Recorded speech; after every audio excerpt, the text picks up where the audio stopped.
Hello മക്കൾസ്, എല്ലാവർക്കും പുതിയൊരു വീഡിയോയിലേക്ക് സ്വാഗതം. മക്കളെ, നാളെ നമ്മുടെ പരീക്ഷ എഴുതുമ്പോൾ ഏറ്റവും പ്രധാനപ്പെട്ടതും തീർച്ചയായും ചോദിക്കുന്നതുമായ ഒരു ചോദ്യമാണ് യ ഹമാര അധികാർ ഹെ എന്ന് പറഞ്ഞ ചാപ്റ്ററിനെ ആസ്പദമാക്കി ചോദിക്കുന്ന വിവരാവകാശവുമായി ബന്ധപ്പെട്ട് നമുക്ക് സർക്കാരിൻ്റെ ഭാഗത്തുനിന്നോ ചില ഓഫീസുകളിൽ നിന്നോ രേഖകളുടെ ഡീറ്റെയിൽസ് കിട്ടുന്നതിന് വേണ്ടി നാം അയക്കുന്ന ഒരു കത്തിനെ കുറിച്ച് നമ്മളോട് ചോദിച്ചേക്കാം. അങ്ങനെയാണെങ്കിൽ ഇക്കഴിഞ്ഞ മോഡൽ എക്സാമിനേഷന് നമ്മളോട് ചോദിച്ചിരിക്കുന്ന ഒരു ചോദ്യം പരിചയപ്പെട്ടുകൊണ്ട് നമുക്കതിലേക്ക് പോകാം. അതായത് ചോദ്യം ഇങ്ങനെയാണ്: ആജ്കൽ ഇക്കാലങ്ങളിൽ റെയിൽഗാഡിയോമേ ട്രെയിനിൽ സ്ത്രീയോ പർ അത്യാചാർ ബഡ് രഹാ ഹൈ, സ്ത്രീകൾക്ക് നേരെയുള്ള അക്രമ പ്രവർത്തനങ്ങൾ വർദ്ധിച്ചു വരുന്നതായിട്ടാണ്. ഇസേ റോക്കനെ കെ ലിയെ, ഇതിനെ തടയാൻ വേണ്ടി ഭാരതീയ റെയിൽ മന്ത്രാലയ ദ്വാര, ഇന്ത്യൻ റെയിൽവേ മന്ത്രാലയം വഴി കീ ഗൈ ചെയ്തിട്ടുള്ള കാർവായാം കി ജാൻകാരി പാനെ കെ ലിയെ, നടപടിക്രമങ്ങളുടെ അറിവുകൾ ലഭ്യമാകുന്നതിന് വേണ്ടി ശ്രേയസ് ശ്രീനികേതൻ നയി ദില്ലിക്ക് ഓർസെ, അതായത് നയി ദില്ലിയിലെ ശ്രീനികേതനിലെ ശ്രേയസുവിൻ്റെ ഭാഗത്തു നിന്നും സാർവജനിക സൂചന അധികാരി റെയിൽ മന്ത്രാലയ നയി ദില്ലിക്ക് നാം സൂചന അധികാർ പത്ര തയ്യാർ കീജിയെ, അതായത് റെയിൽവേ അധികാരിയുടെ പേരിലേക്ക് ഒരു വിവരാവകാശ കത്ത് തയ്യാറാക്കാൻ. അങ്ങനെയാണെങ്കിൽ അത് നമ്മൾ എഴുതുമ്പോൾ 8 മാർക്കാണ് നമുക്ക് കിട്ടുന്നത്. ഇങ്ങനെയാണ് അതിൻ്റെ മാതൃക. 2 രീതി ഇതാറുണ്ട്, 2 രീതിയും കാണിച്ചു തരാം. ഓക്കെ, ഇതാണ് അതിൻ്റെ ആൻസർ. ഓക്കെ, ഈ ആൻസർ ഇപ്പോൾ ഇങ്ങനെ കാണുന്ന സമയത്ത് നിങ്ങൾക്ക് കൃത്യമായിട്ട് പഠിക്കാൻ പറ്റുന്നില്ല. അതിനെ ഞാൻ പകുതിയായിട്ട് കാണിച്ചു തരാം. നോക്കൂ, ഇവിടെ സ്റ്റാമ്പ് നമ്മൾ ആദ്യം ഉണ്ടാകുന്നത്, അതിന് നമ്മൾ ശരിക്കും സ്റ്റാമ്പ് നമ്മൾ 10 രൂപയെ എന്ന് എഴുതുന്നതാണ് ഏറ്റവും നല്ലത്. ഓക്കെ, 10 രൂപയെ ഒരു 10 രൂപയുടെ സ്റ്റാമ്പാണ് വേണ്ടത്. എത്ര രൂപയുടെ?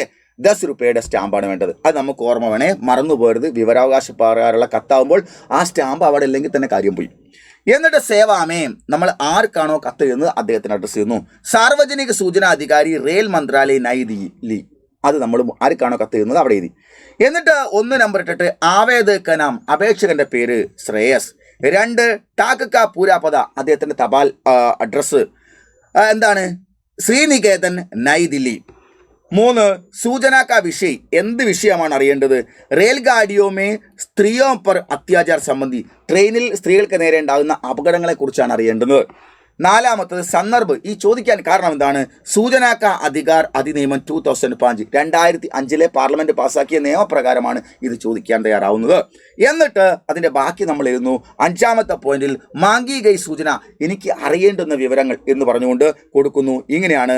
1 മിനിമം ഒരു 3 ചോദ്യങ്ങൾ എഴുതണം.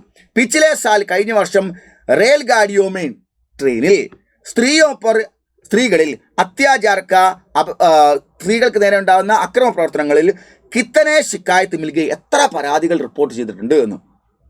നമ്പർ 2 അത്യാചാർ പർ കിത്തനെ സ്ത്രീയോം കോ ജാൻ നഷ്ടുകയും, ഇങ്ങനെ ഉണ്ടായ സ്ത്രീകൾക്ക് നേരെ ഉണ്ടായ അക്രമ പ്രവർത്തനങ്ങളിൽ എത്ര സ്ത്രീകൾക്ക് യാത്രക്കിടയിൽ ജീവൻ നഷ്ടപ്പെട്ടിട്ടുണ്ട്.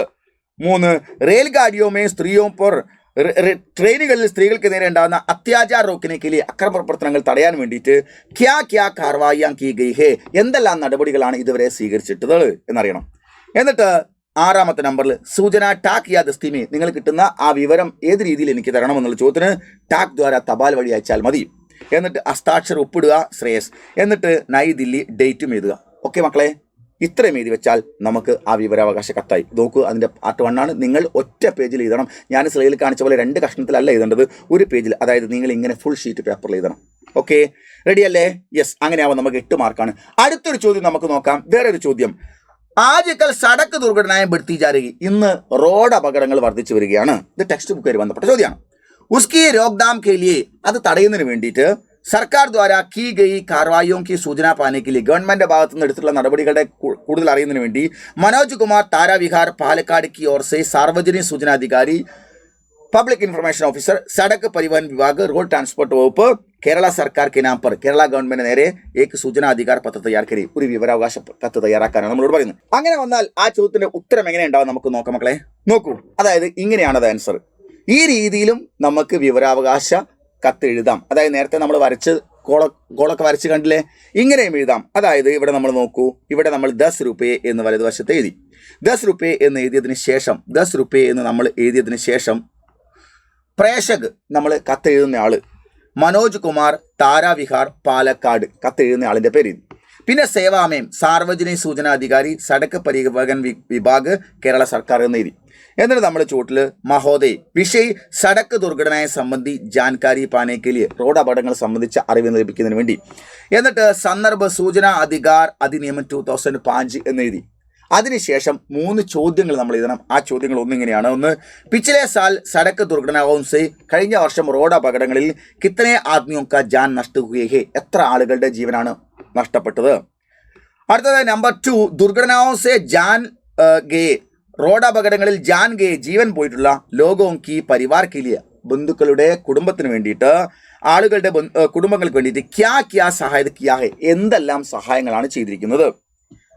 3, സടക്ക് ദുർഘടനയെ രോക്കിനെ के लिए, റോഡ് അപകടങ്ങൾ തടയുന്നതിന് വേണ്ടിയിട്ട് ക്യാ ക്യാ കാർവായിയാ കിയാ ഹെ, എന്തെല്ലാം നടപടിക്രമങ്ങളാണ് സ്വീകരിച്ചിരിക്കുന്നത്. ഭവതീയ ഹസ്താക്ഷർ മനോജ് കുമാർ. ഇടതുവശത്ത് നമ്മൾ സ്ഥലവും ഡേറ്റുമാണ് എഴുതേണ്ടത്. ഓക്കെ, ഇങ്ങനെ എഴുതി വെച്ചാൽ നമുക്ക് വിവരാവകാശ കത്തായി. ഇങ്ങനെയും എഴുതാം, നേരത്തെ കാണിച്ചതുപോലെ നിങ്ങൾക്ക് ഈ ഫോർമാറ്റിലും എഴുതാം. ഓക്കെ മക്കളെ, 2 ഫോർമാറ്റിലും നിങ്ങൾക്ക് വിവരാവകാശ പ്രകാരം കത്ത് എഴുതാവുന്നതാണ്.